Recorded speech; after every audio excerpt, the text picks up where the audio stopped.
Mais si le chrétien a préalablement une foi telle qu'indiquée à maintes reprises, il peut n'avoir pas besoin de toi, mais aller quotidiennement dans sa chambrette, référence à Matthieu 6, 6, y parler avec Dieu, s'accuser auprès de lui de ses maux, et savoir avec certitude dans la foi que quiconque invoque le nom de Dieu est sauvé en Christ Jésus notre Seigneur. Romains 10, 13. C'est pourquoi la confession doit être libre et volontaire. Celui qui est faible dans la foi doit être instruit par le prêtre. Celui qui est solide n'en a pas besoin. Mais quelqu'un pourrait se présenter qui est déjà ferme dans la foi. Quelque chose lui serait arrivé à quoi il ne saurait pas trouver d'issue. Il posera sa question au prêtre et recevra son conseil.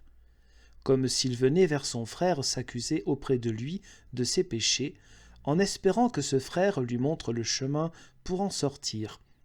Car chacun est aveugle sur son propre compte. Et prie aussi Dieu de bien vouloir lui pardonner ses péchés et augmenter sa foi. Telle est la confession selon Jacques 5, 16. Confessez vos péchés les uns aux autres et priez les uns pour les autres, etc. L'objection reposant sur Jean 11, 44, à savoir que Christ a ordonné aux disciples de libérer Lazare de ses bandelettes, n'a pas non plus d'effet, car ce n'est également qu'une allégorie, c'est-à-dire non le sens simplement naturel, mais un autre sens élaboré. Les allégories ne peuvent cependant pas s'attester par elles-mêmes, mais si quelque chose est par ailleurs solide dans l'écriture, l'allégorie est quelque chose comme une saveur, du sel, de la sauce sur un mets. Si l'on ne mettait que de la moutarde ou quelque sauce sur la table, personne ne pourrait en vivre. Mais si l'on a d'autres mets pour calmer la nature et la faim, les épices s'y ajoutent agréablement et rendent les mets savoureux. L'allégorie est donc pour l'homme croyant un condiment festif ajouté à ce qui a d'abord son fondement dans l'Écriture. Sinon, elle ne peut rien prouver à elle seule. Exemple. Regarde Galates 4, 22 à 31. Un autre. Les deux épouses de Jacob, Léa et Rachel, sont une preuve qu'il ne serait pas possible que Christ ait réuni en lui-même les Juifs et nous, s'il n'y avait pas dans l'Écriture l'affirmation qu'il a réuni en lui-même et avec Dieu, par la même foi, les Juifs et les païens. Comme le démontre donc l'Écriture et l'action, il n'est pas nécessaire de raconter cela ici. Tous les croyants connaissent ce récit. Vois comment Jacob se comporte ensuite aimablement avec ses deux épouses. Léa avait les yeux malades et elle était l'aînée et la plus pénible. Et Jacob ne tenait pas à elle autant qu'à Rachel, qui, elle, était belle, enjouée et la cadette. Léa signifie pour nous les Juifs qui n'ont pas pu contempler la loi de l'intérieur, car ils ont les yeux malades. Ils ne peuvent pas supporter Christ, la vraie lumière. Ils sont pourtant restés attachés d'une certaine manière à Dieu depuis le début du monde, etc. Rachel a été longtemps inféconde. Les païens n'ont pas reconnu Dieu pendant quelques milliers d'années, et sont cependant finalement venus en masse à Dieu par la foi, etc. Donc, dans le cas où la confession auriculaire aurait été ordonnée par Dieu en termes clairs, il serait agréable d'y appliquer l'allégorie de Lazare libéré de ses bandelettes. Mais comme ce n'est pas le cas, tu ne peux rien prouver avec cette libération des bandelettes. Il ne sert non plus à rien de crier « Si on ne devait plus se confesser, le monde deviendrait pire qu'il était. » Réponse : oui, si la confession auriculaire rendait meilleure. Mais regarde ceux qui vont chaque année à confesse, et regarde par contre ceux qui maintenant croient l'enseignement de Christ et savent de quoi dépend leur salut. Tu vois alors lequel s'améliore le plus. C'est la foi qui rend les humains justes, non la confession auriculaire. Justus ex fide vivet. Oui, je me risque à dire que les plus grands usuriers, brigands, assassins, n'ont reçu en général de l'usage de la confession auriculaire que le cœur de s'adonner à d'autres méfaits, car aucun ne s'est amélioré.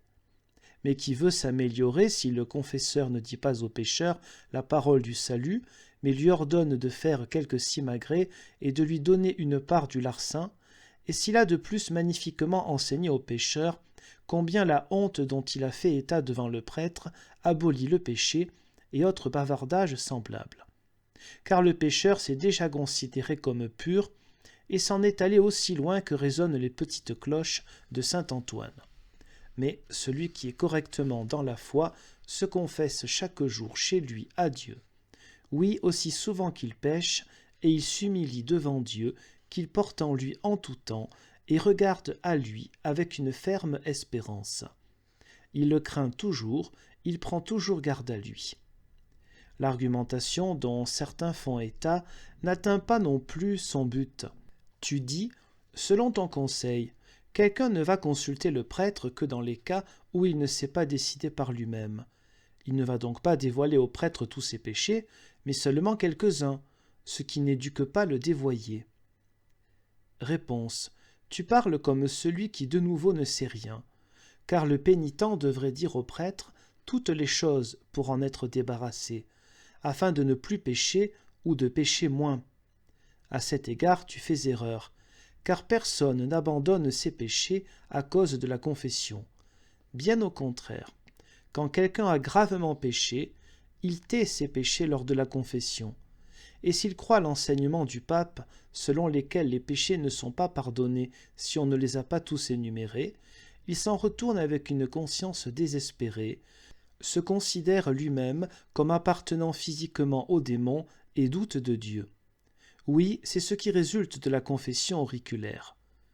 Je ne veux pas taire les abus dus au fait que les prêtres ne respectent pas tous le secret de la confession, au fait que quelques-uns se ménagent des privilèges en vertu de ce qu'ils ont appris.